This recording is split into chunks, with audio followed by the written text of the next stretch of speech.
Okay.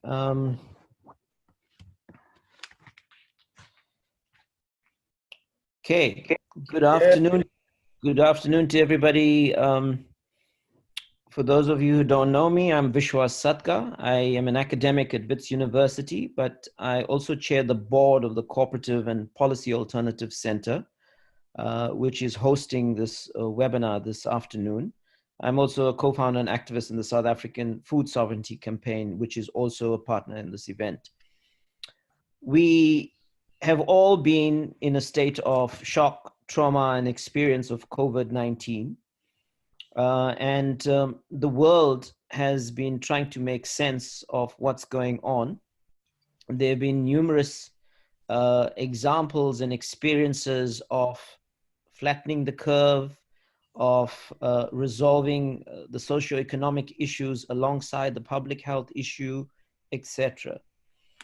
Kerala stands out as a very, very interesting case for us to learn from.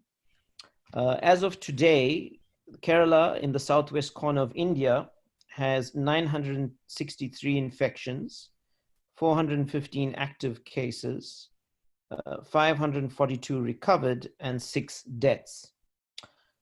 South Africa has 24,264 infections, 10,999 active cases, 12,741 recovered, and 624 deaths. We cannot have strict comparisons here. The contexts are very, very different. But Kerala, in the context of low resources, not a wealthy state in the context of India, has been able to deal at least with the first wave of infections and its socioeconomic impacts. To help us grapple with the Kerala experience today, we have a very, very exciting and important guest. We have the Minister of Finance from the state government of Kerala, Dr. Thomas Isaac. Welcome, Isaac. hi, Vishwas. Dr. Isaac is a professor of economics. He is also a pioneering activist in the Kerala context. He's been an active member of the CPIM and its leadership in that state for a very, very long time.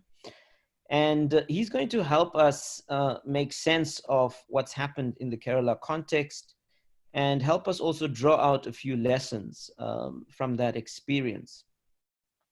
Now, before we do that, I think it's very, very important that we get a bit of background and set a bit of context, particularly for the South African audience that has joined us today.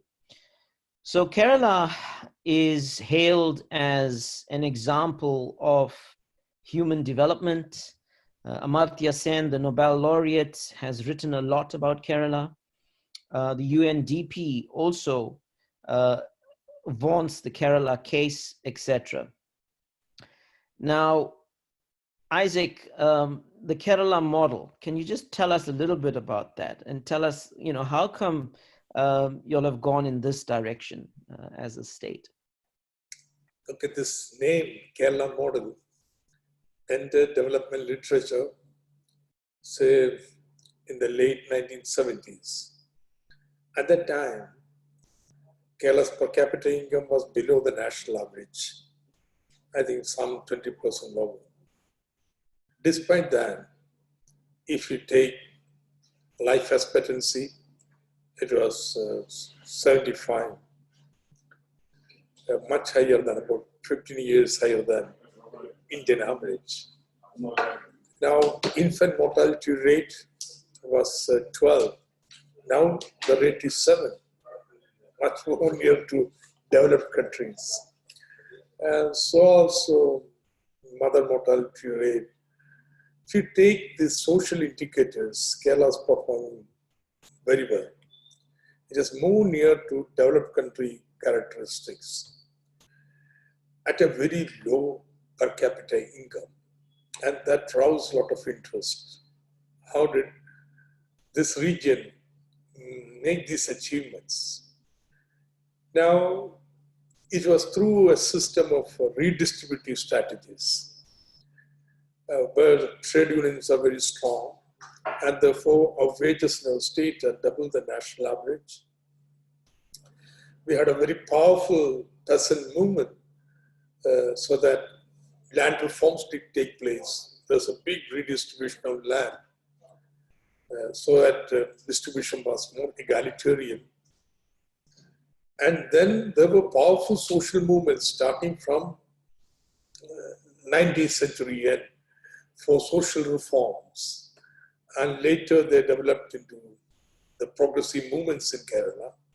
These movements have been demanding expansion of public health system, public education. So there was social provisioning by successive governments of social security, public education, public health. So three forms of redistribution: wages, assets in terms of land and property, and social provisioning of social security, public health, public education. This enabled Kerala to ensure that the ordinary citizens' basic needs were met. Though everybody was poor, everybody was assured of basic needs. Meanwhile, something interesting happened. I will just mention that just now. See, everybody was upset that Kerala was not growing fast enough. There was redistribution, but economic growth was low. Therefore, many people began to theorize that there was a trade-off between equity and growth. You emphasize too much on equity, your growth will suffer. But then something happened. Our investment in human resources began to pay off because they were educated and also much more healthy, that Keralites were able to get jobs in Gulf first, then Europe. A lot of migration took place, remittance came back, so much so our per capita income is 60% above national average today. Okay, that shows the human resources development path is not a dead end. It has a feedback on the economic development itself. So we inherited a very powerful public health system, one. Two, I have been involved in local government system in Kerala, and we have the most vigorous local government system in India. They get something like 1/3 the development funds of the state. Autonomy, full autonomy. They can decide to do what they want with that money. So they have functionaries also, functions. So we inherited these two institutions of public health system and local governments, and that has come in handy in handling the pandemic. That's the background.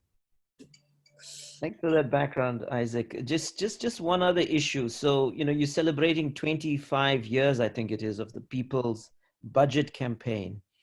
And this has been a very innovative development in the global south, actually more radical than even Brazil's participatory budgeting. Can you just give us a bit of a perspective on that before we move on? Okay. So Kerala people were more educated. The traditional caste discriminations were relatively low because of social reform movement. The whole of vested interest in the rural side was very limited.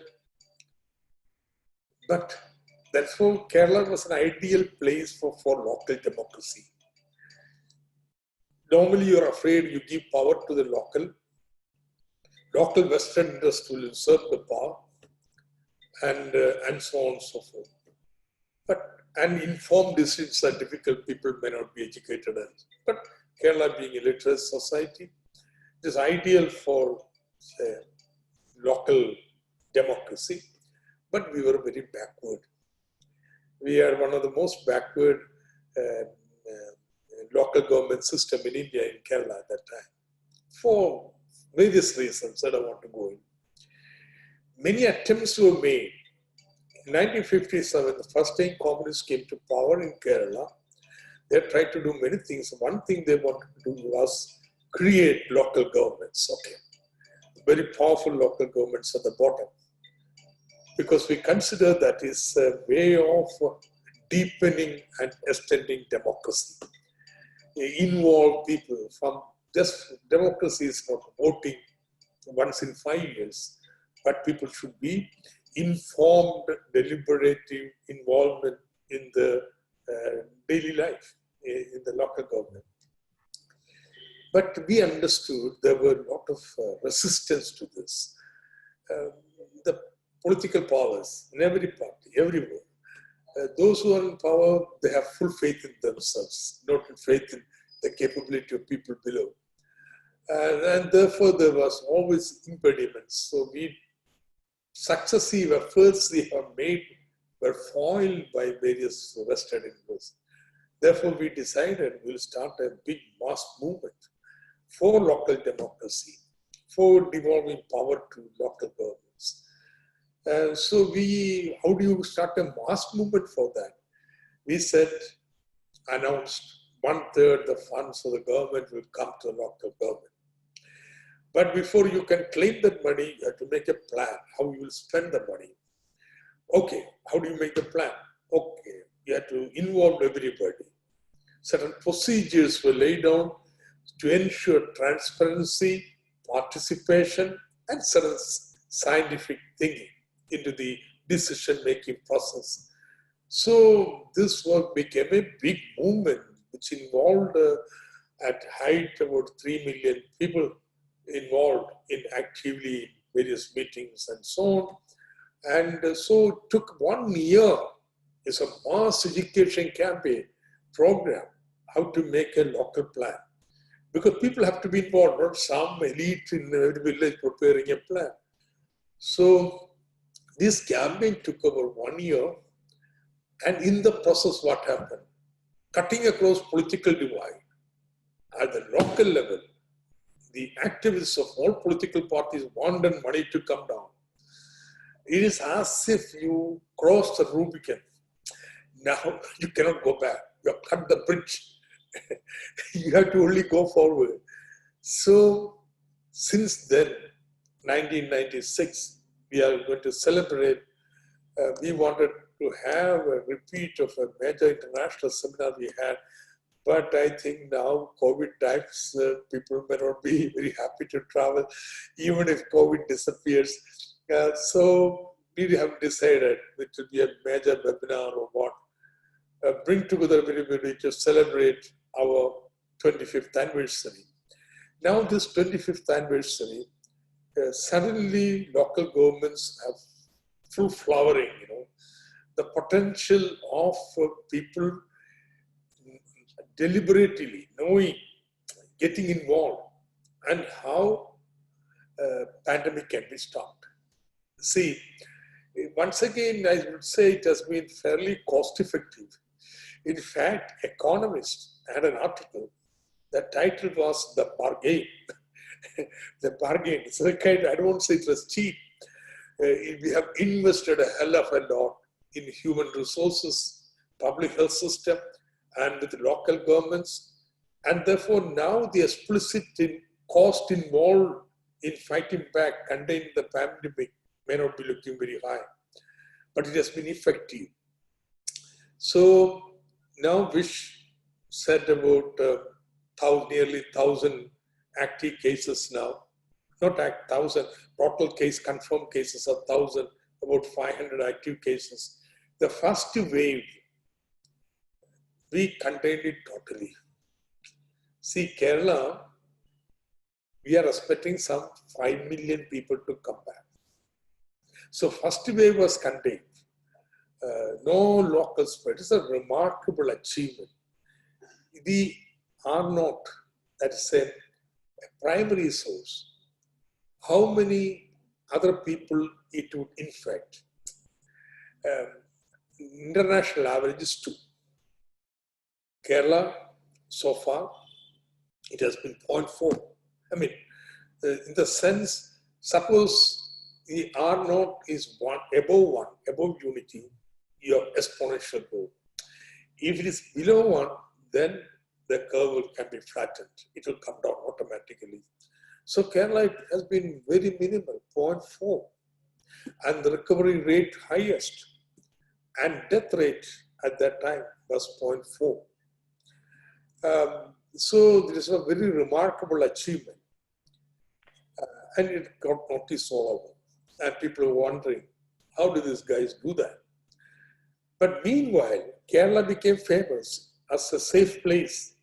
Therefore, every migrant in Kerala who are in outside in Europe, USA, Gulf, or other states in India, it's a safe place. They want to come back. So now the big exodus to Kerala has started. So they come back with COVID, and every day 40, 50 new cases are coming up. But we are struggling to ensure that social spread is avoided. Okay. So that is a challenge now. So maybe just to take you back a little bit, because I mean, your first cases came through students studying in Wuhan, and that was detected in sort of late January. Your health minister was very, very proactive even before that, from all kind of news reports and so on. But it seems that also the Nipah virus, which is also a zoonotic virus, also helped prepare Kerala. Is that correct? That's right. Yeah. We had Nipah virus came stuck because Kerala is open to all sorts of migrant population. Students are studying in Wuhan. So earlier also, we had the Nipah in 2017, 2017, and 17 persons died. Now that we contained it by very systematic contact tracing. Okay.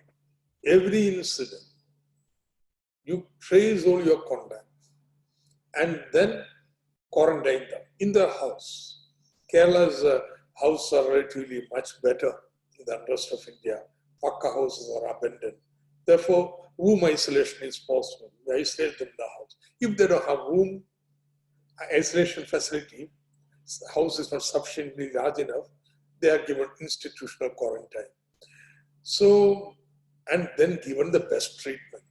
Okay. So that people begin to trust the government that takes care of you. Okay, you are not abandoned. There is a health system to support you. So this has been our system. Anybody who comes from outside, we immediately quarantine them. 14 days. By then, the infectious period is over. You test them. If they are negative, they are let off. They can go back. So this tracing all the contacts is a very elaborate exercise. We will track the visits of this person the last few days. And then investigators will go and see this person was in this hotel at this time. Who are the people in that hotel? All of them are contacted.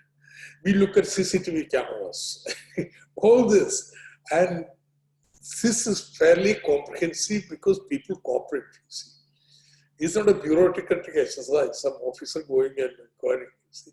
Our local governments participate in this exercise. And that, okay, this hotel, this person came and took meals and he has now 10 positive. Therefore, who are the people who are eating at that time? Make the list. Then contact them all, visit them all. See, put them back into the house, say, stay back for 14 days. So, Nipah taught us how to do it. And we were prepared. We were prepared for other viruses. We started a virology institute. So we were fairly prepared for it.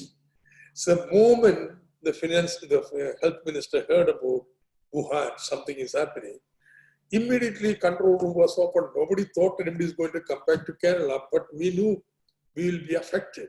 So the 4 mock drills of what should be done. even before the first case was discovered in Kerala, control rooms were opened in every district, mock drills were undertaken, teams were given taught how to make that contact tracing, and the Chinese students began to come. Well, they're immediately whisked off into hospitals, and then two of them turned to be positive. It was no secondary infection. That was the efficiency with which it was done.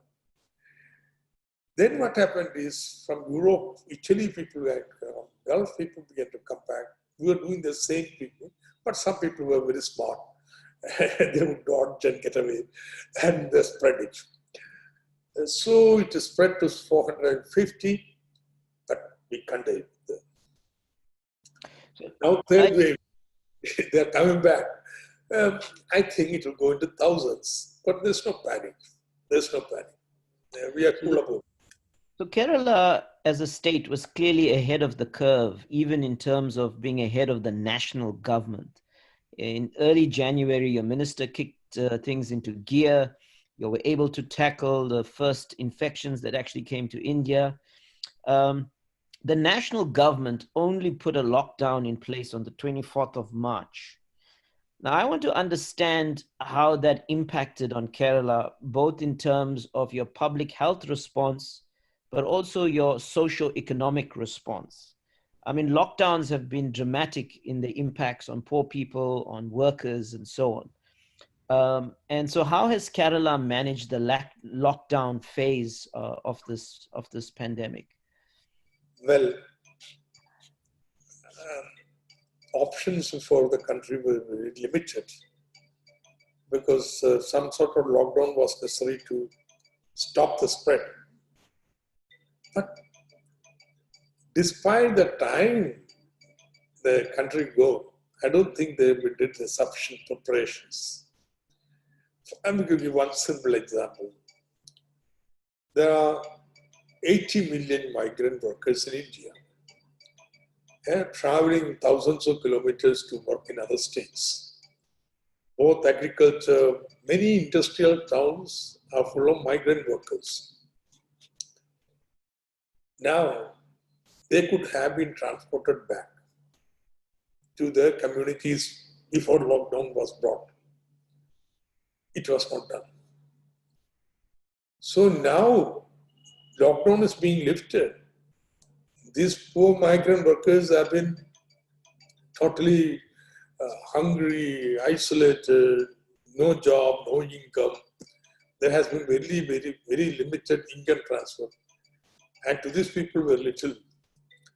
Therefore, they are all fleeing back to their communities, carrying now the infection to Eastern India, which was relatively COVID-free. So now you have got a big spike taking place in the country, you see. Because it is not sufficient to have lockdown. You must, in the lockdown period, observe anybody who's showing symptoms, have them tested, and then treat them. Instead, if you just lock down and people stay, the disease will be multiplying in the households. And when the lockdown is lifted, they all surface. There is going to be a big spike. Now, our lockdown was characterized by very close observation, very systematic tracing, treatment, and so on. Therefore, during the lockdown period, we were able to totally contain it, and there was no secondary spread after the lockdown. But lockdown has immediate impact on the economy also. Everybody all of a sudden lose their jobs. There's no income. Today, it is suspected the biggest bank of India, State Bank of India, has given an estimate during this quarter, the national income may contract by 25%. That's a huge hit. All the workers, wage workers, and self-employed didn't have any income for 1 month. And the income transfer has been limited. So Kerala has been very much affected by this. That our estimate is that there would be something like 15%, 5% contraction in the state income. That would be a very underestimate. Okay, I think it could go to 10% very easily. There is a third issue very important for Kerala. All the migrants are returning and remittance may fall. World Bank estimates that 25% decline in the remittances to South Asia. And this fall in remittances can have a reverse multiplier impact upon the economy. So our economy has been very severely hit. And challenges on the medical front are mounting. So that is the impact of the lockdown. So, but how have you all dealt with it to mitigate it in terms of, say, food issues, for example? Some of the reports suggest that, you know, your women's groups, your Kudumbashri groups, produce about 500,000 meals a day and probably more now. There's been a whole network of community kitchens and so on that have kicked into place. I also picked up that you might be doing financial transfers. I'd like you to clarify that. Is this like a basic income grant or what? Okay. When we announced the lockdown, we also announced a package. See, state governments face a hard budget constraints. Therefore, they cannot independently raise money. But what we did was we front-loaded all our expenditure and welfare payments, entitlement, etc. So during right at the beginning of the lockdown, we began income transfer. Entitlements, of course, but they were front-loaded. We borrowed and we did that. We also leveraged upon our cooperatives. Okay, cooperatives help to give, say, loans to women self-help groups, substantial amount, 2,000 crores from institutional finance as consumption loans, okay, to people. And also free rationing. Now, we knew even if we do all this, there will be food shortages. Because Kerala is a chronically food deficit state. All our crops are commercial crops, non-food crops, like rubber, coconut, tea, coffee, and so on. And therefore, there can be food shortages. So we called upon the local governments to start community kitchens with the help of women groups. So within 3 days, 1,500 community kitchens sprang up various villages where you could get free food. So how did we finance the kitchen? 500,000 people were being fed, okay, at the height of the kitchen movement. Majority of it came as donation from people. People who have some land and property and so on, they donated. If there was a shortage, local governments were allowed to take from their funds and spend. So we had these community kitchens spread all over. That also supported. And the migrant workers, say, Kerala, of the total national camps for migrant workers, 40% of them were in Kerala. See, we just ensured they put a place to stay because now they'll be evicted by the tenants, by the landlords because they don't pay rent and so on. So schools and so on were opened up so they can stay. And of the total migrant workers who were in the camps, 60% was in Kerala. So they were taken care of. Well, wish the book, with Michelle and me wrote on the construction cooperative in Lango. Yeah. So, see, this cooperative took all the work, care of all the workers, though they had no jobs, their food, everything was taken care of. Then, just on the eve of the lockdown, any migrant worker wanted to go to their homestay. They arranged buses all the way to Calcutta, okay, at their expense. So I would call the COP a model employer, you see. See, all this could be done because of the social capital that exists. Let me put it that way. There are so many associational relations all around that people in this panic time try to help each other. And there is the local government which will pull all the strings together. That's what happened in Kerala. That also happened in the huge floods that occurred in Kerala. Mm-hmm. No, there was no panic, nothing. Local government took over. And do you know what we are doing now when this pandemic struck? We said there is national disaster plan, there's district disaster management plan, and we said all villages will prepare, all local governments will prepare their disaster management plan. And because ultimately all disaster is going to be managed at the local level, you see. Their relief work, health support, care, everything. So it is very important. And it was while they were in the midst of preparing this local level disaster plans, the pandemic struck. And I think quite lucky, the local governments are also prepared. Okay, ready. They were working on this, and yes, a time for action, call for action. They stepped in. Excellent. I just want to connect this up with the national government response, because we know that this has been an exclusionary government.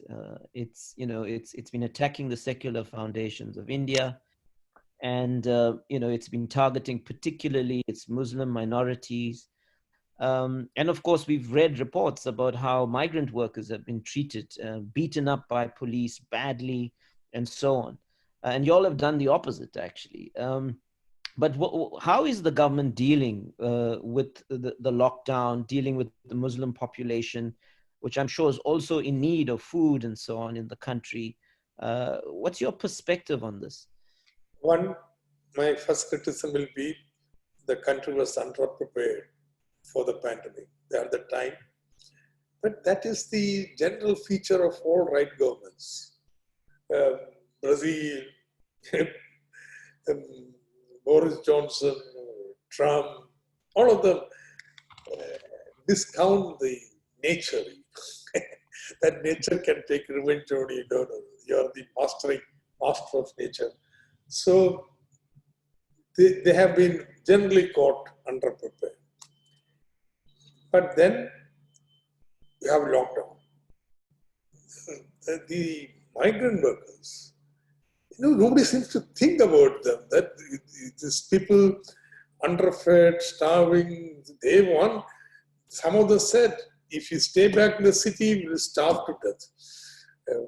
At least let us go. Even if we catch the pandemic, we'll die in our villages. So you have this huge phenomena of masses of people taking the truck, walking, children, women, for thousands of kilometers. And this is the reality, a tragic reality. So the government of India has declared about 10% of GDP size package. But unfortunately, this present crisis has both supply and demand side. There's a total collapse in the demand. On the other hand, supply chains are broken. Now, every sensible person would say, now don't work on the supply side. Unless there is somebody to buy, nobody will open up the factories and so on. But of this so-called 10% of the GDP, only about less than 1% is income transfer.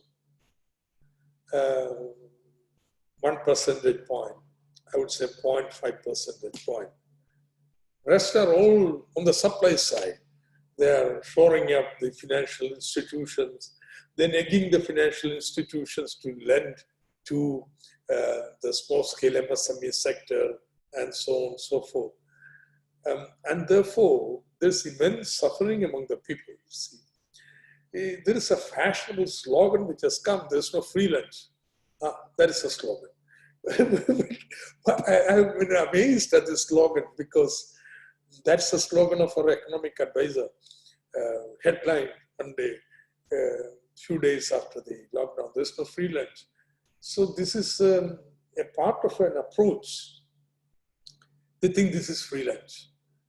But tax cuts you give for corporates, the kind of billions that you give to the companies, etc., they cannot consider a free lunch because they are all in the form of loans and so on, which will never be, everybody knows, so it's not going to be repaid. But I think that way, we have been very critical of India government, the response to human suffering. So that's one thing that Kerala stands out very differently. It has been very humanitarian in its approach, a concern for ordinary citizens.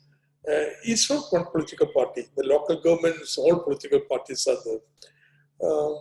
But I think that is in the tradition of Kerala. I think ethos of Kerala, let me put it that way. Yeah. Can I just ask about exiting from lockdown and how are you thinking about that? I mean, you've started talking about it, but again, there's the challenge of living with coronavirus. So the public health response as you exit from lockdown, big debates in South Africa about schools and big public institutions or spaces where people gather, etc., sports and so on.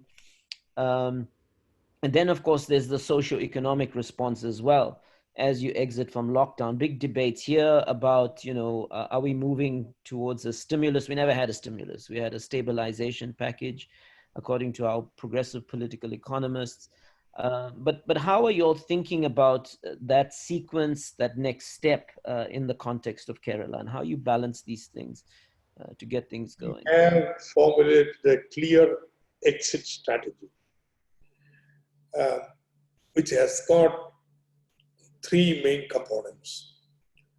One is an elaborate system to quarantine all the outsiders who are coming from hotspots. And this number will continue to grow. Only 100,000 has come now, but we are expecting much larger numbers to come. So we have registered them on our portal, and local government will go to their house, those who register, see room quarantine is possible. Then the report comes back. If not, they are assigned an institution where they can go and quarantine themselves. So that system is there. And we have a big fight with the central government because they are not respecting our priority. We have prioritized who should come first and so on. But anyway, I hope you will be able to manage this so that spread is limited to persons who are coming from outside. That's one. But some level of spread is inevitable, whatever you do. When 500,000 people are expected to come from outside, how do you ensure they will be all quarantined, nothing, no secondary spread will take place? Even now, secondary spread, it constitutes only 20%. 80% are primary source, but there will be. And therefore, we are taking reverse quarantine. That is to say, all the aged above 65 or 70 those who have comorbidities like high hypertension, diabetes, cancer, cardiac problem, all these people are listed house by house. In my constituency, we have digitalized the whole data. And therefore, local governments are serving every household a notice. You are notified. These people in the house should stay indoors. They cannot go. Then elders go and advise them, please stay. But now you can't just ask them to stay in the house. They have medical needs because they're vulnerable people. We have started telemedicine. Very simple method. Every ward of the villages there have 2 volunteers, health volunteers. You can phone them and they will contact the doctor, fix an appointment, then come to your house with give you a video call. The patient can see the doctor and talk to the doctor. Then medicine, drugs are delivered to the house. If there is a palliative patient, palliative is given. And free food if necessary. Counseling. Wish when you next come, I'll take you to my restaurant. We have a beautiful restaurant, 2-story new building. There, there is no cashier, no tariff list, no billing, nothing. You can go and eat. Fill your stomach, whatever you want, and pay. Eat what you want and pay what you can. That's it. Many people thought you would go broke in 1 or 2 months. We had a big inauguration. A lot of stars, etc., came because we invited them. Many people came because they felt very curious about it. But it's not a gruel center. Good food. Otherwise, who will come to eat it? And lots of people put in money. We are breaking even here yearly. So we have got 2 kitchens of this kind. We have been supplying food to 600 households daily for the last 2 years, every day, in the doorstep. So these houses, reverse quarantine houses, even food would be given if necessary. Now, no funding from the government. It's all raised locally. See, your birthday, you sponsor 100 meals. Your mother's anniversary, death anniversary, okay, 200. Your marriage is taking place. This many meals are sponsored. Becoming customary for people to celebrate or this kind of occasions by buying coupons in this restaurant. So this is a package, reverse quarantine. And also their relaxation and entertainment. We experimented with the online festival. It's a WhatsApp, simple thing here. 32 events, okay, in the festival. Everybody can do the performance. There is allotted time for each event when it should be uploaded. They all upload. Jury watches everything. And the good ones are made live streamed and people can see. So the whole time people are acting, singing, videographing. Yet people engaged. This is reverse quarantine. Okay. Then rest of the healthy population, they should go out and work. Keeping physical distancing. We don't call it social distancing. We don't want to socially distance from each other. We have given the call, physical distancing and social unity. That's the slogan of Kerala. In fact, when our Chief Minister started, he speaks every day evening, 5 to 6, 1 hour, to live telecast and clarity to what is happening. Very clear statements of what happened yesterday. So there's no confusion. There's a clear explanation to everything. And that is something very required in these panic times. Everybody should understand, no case for rumors. Anything can spread. So every day, Chief Minister is in the television, along with the Health Minister, explaining what has happened, what are the issues to be done, etc. Suppose something has gone wrong somewhere, you'll say, that should not be repeated. That policeman, he began arrogantly, don't do it again. And like that.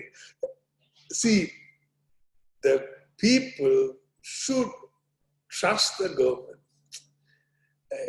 Because then government has to tell many things. Don't do this, do this. You go out, you sanitize your hand, you should have mask on. People will obey only if you trust. So this, I think this is a very important thing.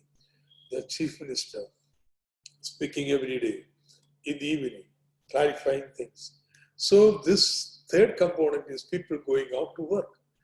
And we are opening up agriculture first. You can work in your own farmyard. Even lockdown, we are allowing that. Then small-scale industries and so on.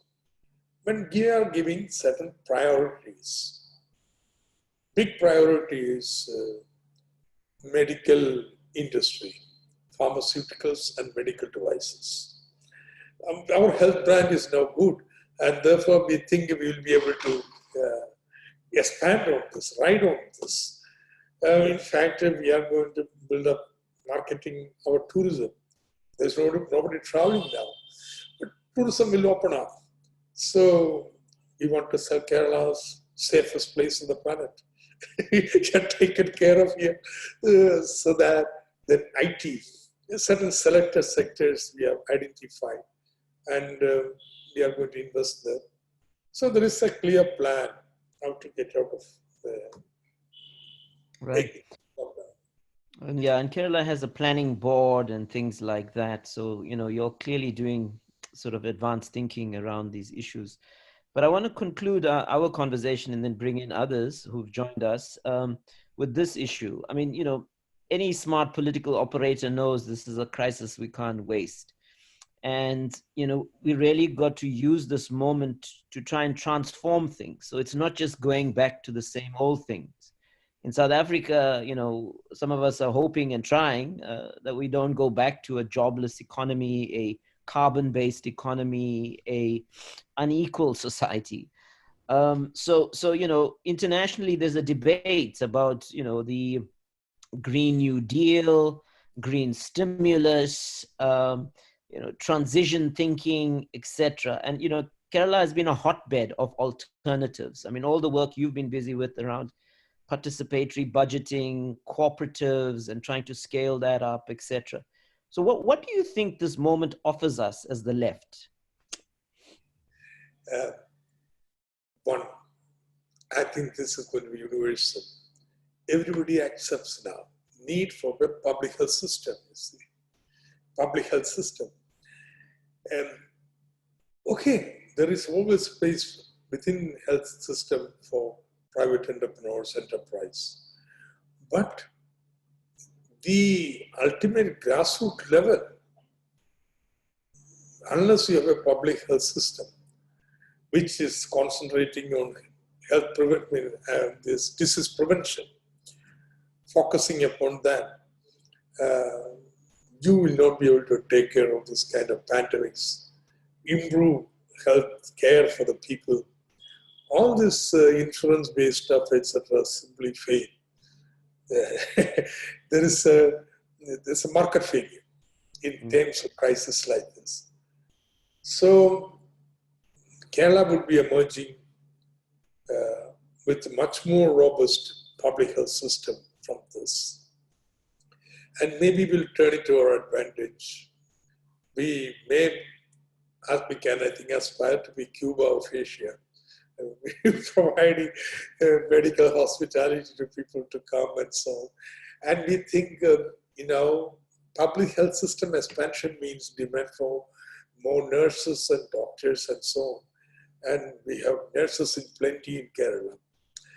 And, India, because of the old caste system and so on, and biases, until very recently, many communities wouldn't allow women to be nurses. But Kerala, the caste biases have eroded so much that for a long time now, nursing is a preferred profession. There's a possibility of migration back again or the medical personnel. That's one.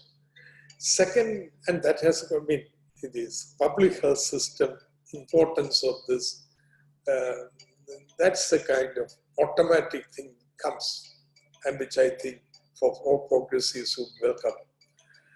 Second, it has brought out the importance of local democracy, local governance system.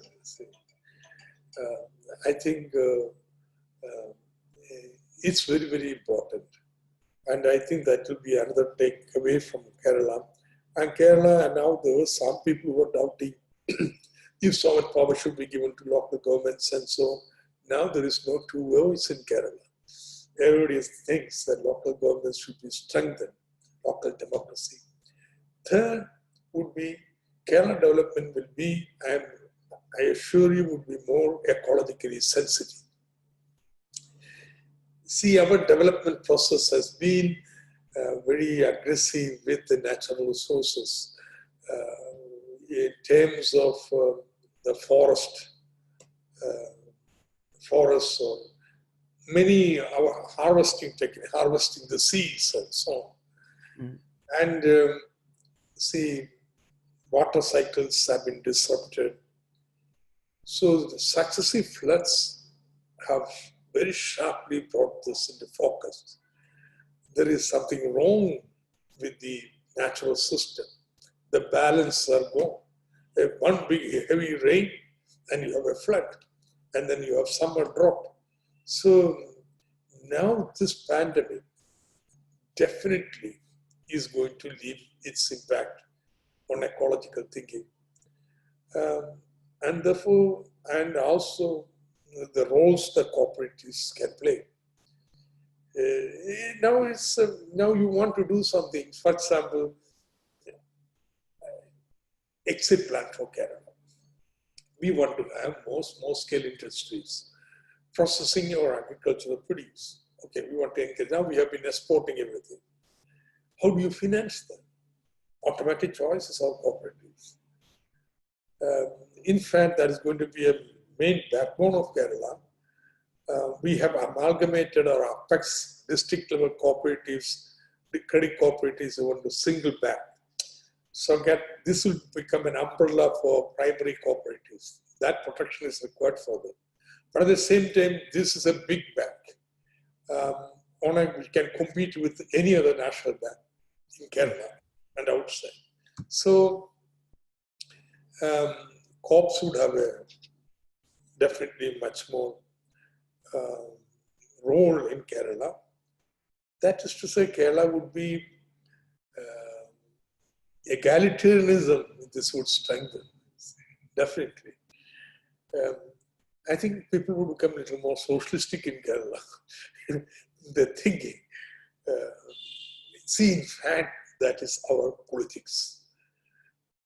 We are in it fully, not only for humanitarian concern. This is the best time to exhibit your politics. So something is different and something can be different. That flag we want to hold high and tell everybody, yeah, here's the difference. And that difference is brought by the politics. Yeah. Thank you, Isaac. I'm going to just pick up a few questions from the chat line and the Q&A. Bernice Roland asks, what was the role of the armed forces, the police and military, I suppose in the context of lockdown? In South Africa, there's been a heavy military presence and so on. We have a very complicated lockdown, 5 levels of lockdown, and we're on level 3 right now. There's also been some violence from the armed forces, etc. How have you all positioned the military and the police and so on, your essential services in this period? And what role have they? Indian military tradition is very different. They have strictly kept away from social policing and so on. Unless there is some natural disaster, etc., they don't enter. Or certain emergency power is declared in certain areas of interest. Otherwise, military doesn't enter the scene at all. It is civilian police that takes care of it. Therefore, role of military in disciplining the crowds, etc. No, they don't enter. They haven't. Except in Kashmir and certain areas like that. Now, the police violence is there because unless you say provide the basic necessities to the people under lockdown, after some time they will erupt. Once you get hungry and starving, you will set up whatever be your lockdown rules. They will start away on foot, and then police uses violence, etc. But Kerala, it has been very, very minimal. Though some disciplining police have been involved, it is much more social control. But police violence has been there in many places. They would have their reason to say people are, that things have to be kept under control. But people are behaving, protesting because their basic needs are not being met. But Kerala, such incidents have been very, very limited.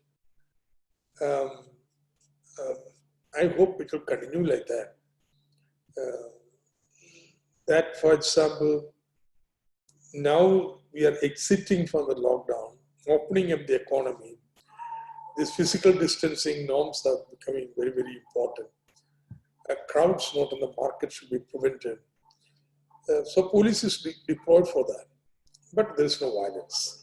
That much I assure. Thanks for that. Alfred Mafuleka asks about the proportion of migrants to the population.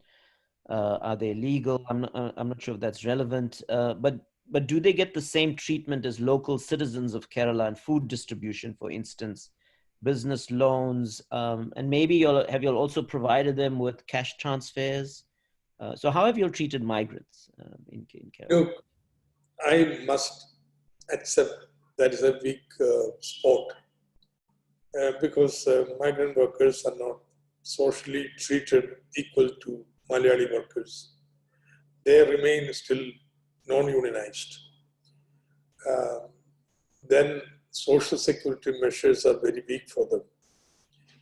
Kerala is only adopting national ration card, which would ensure the certain ration food. But only thing they really benefit is the wages in Kerala are the highest. And in fact, they are paid high. The wage difference between local people and migrant workers are not going to be very big. In fact, this cooperative that I talked about, in our book, we have documented how they are opening the cooperative membership to migrant workers. Because a construction cooperative, Kerala level is scarce. Therefore, now about 60-70% of the workforce is migrant. So they are allowed to take membership, so they get all equal rights as Malayali workers. But for wages, I don't think they are treated adequately enough in proportion to Kerala's egalitarianism. So this is one weakness that we think we have got to overcome. Certain prejudices that we have got to overcome. Yes. So there's other important comments and questions raised on the chat line. Some of them are connected, related to involving communities in the COVID response. You've covered some of this, but do you want to say a little bit more maybe about how this, you called it social capital, but maybe how the people's science movements and other kinds of associate forms have found their place in the context of COVID-19? Kerala, I would say, has the highest density of people's associations of all kinds. There are, for example, every village ward would have one reading room. There are thousands of them, okay. Arts and sports clubs, every village. These reading rooms played a very important role in the making of the popular culture in Kerala and arts and sports clubs. So this is one important stream. Second is science movement. We have the largest science movement in Asia, I think. It started as a movement to popularize science, particularly science education, improve it. But then it developed a critique of the use of science. From the critique, they moved to later to, okay, if you are not accepting this interpretation of science, then what is your alternative development paradigms? And then they moved to creating micro-level development experiments on this new thinking process. So this is a huge movement, popular science movement. There are then, of course, community organizations related to temple, churches, various castes and so on. But very importantly, there are mass organizations in Kerala.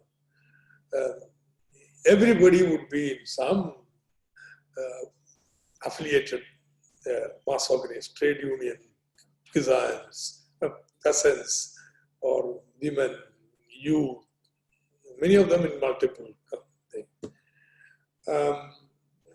And then latest in this evolution of associations in Kerala has been the women's neighborhood groups. These are microcredit organizations, essentially. But there are two distinct features which make them very different from the rest of the world. These microcredit organizations are neighborhood groups. That's why anybody in this particular neighborhood can join. No segregation according to religion, political party, or caste. No, it's a neighborhood. Two, it is linked to the local government. We don't federate it to state level, no. So it is part of the local democratization process. A kind of broad platform, convergent platform for local government to implement a lot of gender programs, poverty alleviation programs, and so on. These groups now cover about 65% of the families in Kerala. So now we want to develop them into basic community organization. There is village assembly, but that's too large. A village assembly, thousands of people have to come together. So it can be done in a really organized manner. But here is a community group of women. We feel women need a place, a space of their own. In a male-dominated society, is very the public space is denied to them, and suddenly in the neighborhood, a space is created, and therefore there is a felt need of women for this, and these have become very, very powerful democratic organizations. So this is what I call social capital. So much so, when you come to local government, the difference between state and civil society almost disappears. That's the ultimate aim of democratization. That's a cutting edge. You don't know, you begin to doubt, is it state or is it civil society? What do you call this community group? Which I don't know what you say, but what do you call this community group? It's part of the state. Oh, local government is controlling it, but they're totally autonomous within the group. And this produces synergy. Government gives the kitchen some enabling law that you can use your fund. But then it is implemented by neighborhood group with involvement of the library. Local library is a sponsor. And so many associations spring up to support it. So ultimately, government gives a small amount, 10 times will be mobilized. Energy will be taken. You know, just think of the human power required. the reverse quarantine I told you about, delivery food home, how many people? Now 2 volunteers, I told, these are not paid people, okay? These are volunteers. So this is synergy that is produced by linking civil society organizations with the government at the local level. But Thomas, so the danger there, well, could be that, you know, the state logic dominates society. It becomes too state-centric, too top-down. But it also could be what you're describing is that the state in Kerala is embedded by civil society. And so I think we've got to disentangle a few things, and it's come up in the chat line.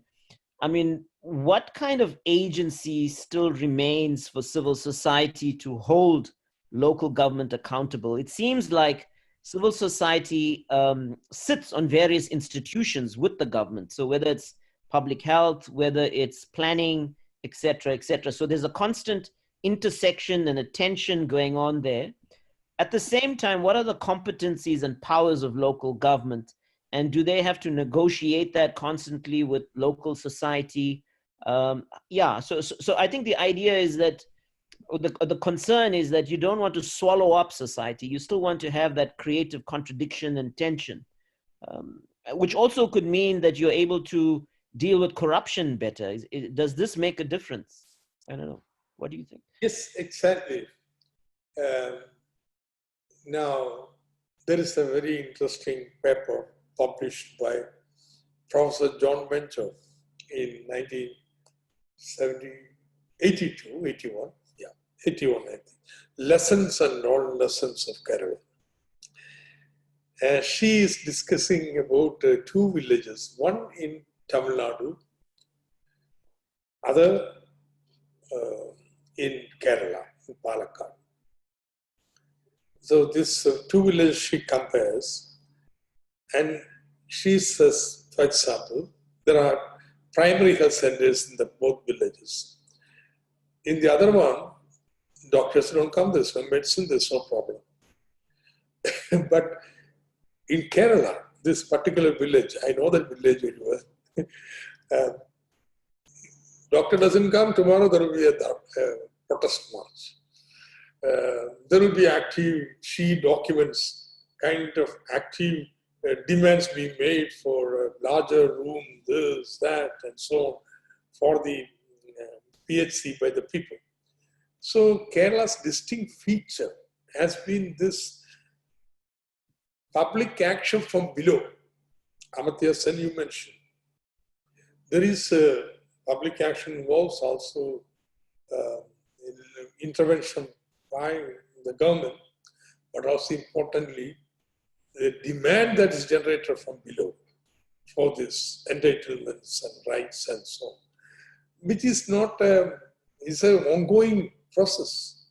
It's not you get this entitlement, it ceases. No, it goes on. And therefore, in Kerala, local governments cannot be very difficult to become after tyrants. There will be public protest.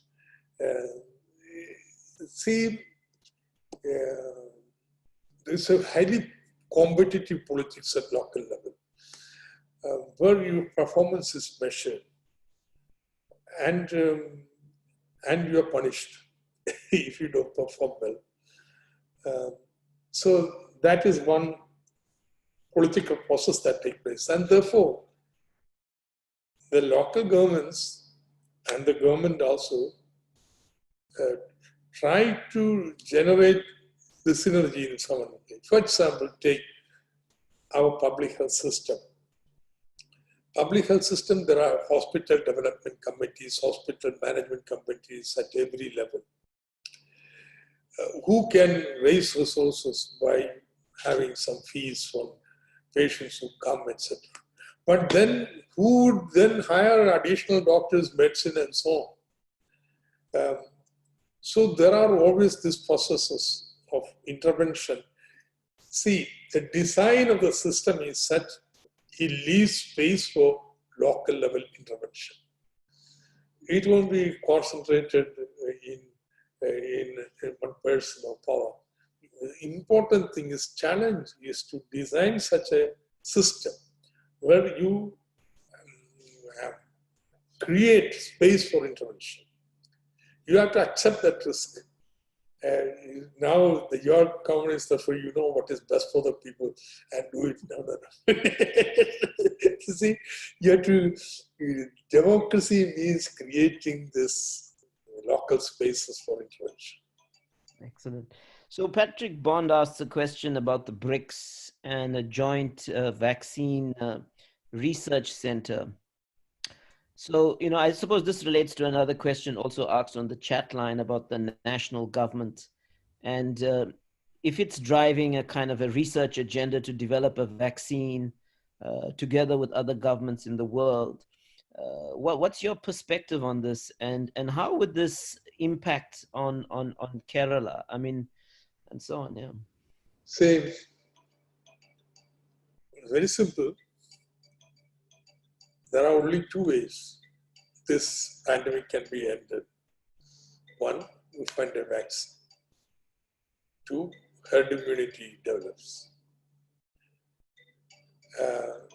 So you have to learn to live with COVID.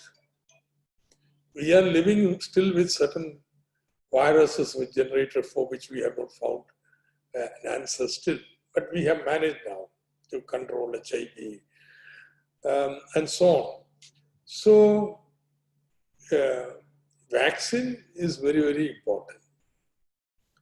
But the big challenge is, can this vaccine be part of the world commons? Or some multinational, somebody will keep it as their private, control it, make it an instrument to mobilize profits.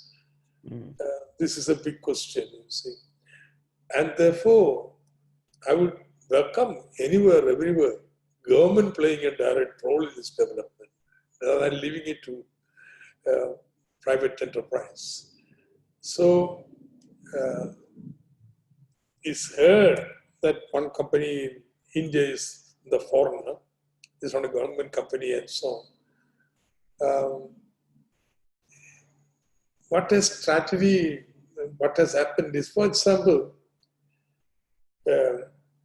we are making a conscious effort in Kerala to use this opportunity, not for vaccine, there's too much too advanced for us, but develop our pharmaceutical industry, medical devices industry. Some of the medicines can be so cheaply made. See, organ transplant. Then to develop your immunity, you have to have suppression. You have to have certain medicine every day for your life, which is very, very costly. Now, in my constituency, there is a public sector pharmaceutical company. We have been experimenting with it. We realize we can produce the same drug for 1/10 the cost. We are just waiting for the license from the central government to mass produce it, perhaps even to send to the other third world countries. We are setting up an oncology park where we are not going to generate the latest molecule and so on, but patent expired medicine, mass produce them at cheap, and make it available to the third world. I think these are enterprises on which even international cooperation must be there. And Kerala, we are thinking about the possibilities of this. Yeah. I'm going to pose the last question, and it's about how Kerala treats its children and where the children are organized, and how are you thinking about the challenge facing children in the context of COVID-19? Children are the best treated part of the community. See, there was all our institutions, education, healthcare, and so on, developed at a phase when there was a child population explosion taking place in Kerala. They have been tuned to that. In fact, what we lack is geriatric care. We are trying to make it up for that. So, as I told you, infant mortality rate by national government estimate for Kerala is 7. Okay. That is something marvelous here. I would say to reach that target is something. Now, for every additional mortality decline, the kind of struggle will be much, much higher. So, children at their very early age are looked after. Then you have the best schooling. Our higher education is not good enough, but our school education is the best in the country. Of course, I say all the best in the country in the sense, if you take the average level of education. For example, from your time you visited Kerala, a new change is all the classrooms in the public education schools are digitalized. All classrooms. They are networked. So we have moved to digital thing. We have invested in the huge amount in new buildings, and facilities have gone up so much. So much so now children are leaving private educational institutions and coming to public educational institutions. We have a Child Rights Commission, which looks after issues of children and so on. The kind of rights of children are becoming much more common in public discussion and debate, something which was neglected. But I think that this is one good part of Kerala, that children are much better taken care of. Thank you, Dr. Thomas Isaac, for your time, for your engagements. What stands out, of course, is that there isn't a one-size-fits-all approach to this pandemic. Kerala was ahead of the curve in relation to its national government. It started acting very early on in January. It drew on various strengths. It drew on its experience of previous viruses and experiences, including climate shocks like flooding. It drew on its history of mass-based community mobilization for transformative politics, whether it's participatory budgeting, whether it's the people's science movement, whether it is cooperatives. All of these institutions have played their part in this moment. I think the other thing that's very, very important is your public healthcare system. Y'all have been able to kind of strengthen it. Y'all are going to be strengthening it going forward. There's also an Ayurvedic element, which we didn't fully explore. But that's also one of the strengths that y'all have drawn on. The other thing, of course, is a tradition of democratic and accountable politics. You mentioned trust. It's clear that in the context of Kerala, of course, it's a revolving door. Your population might vote the communists in power one term and then vote Congress the next term. And it's a robust, vibrant, dynamic democracy, which keeps everybody on their toes, which also means that there's a high level of trust because people believe and they understand their place and their power in the democracy. So all of that has come to play in the context of confronting this COVID-19 pandemic. Of course, it's not over. Like South Africa, you're facing the challenges of a transition to post-lockdown, to grappling with how you live with COVID-19. But again, I think even in this period, the Kerala state stands out with its 35 million population, very densely populated, what is called rural. Y'all have placed human needs above everything else. Human needs for those who live and work in Kerala, including migrant workers. And I think this is a very, very inspiring example, and it's something that we can all learn from.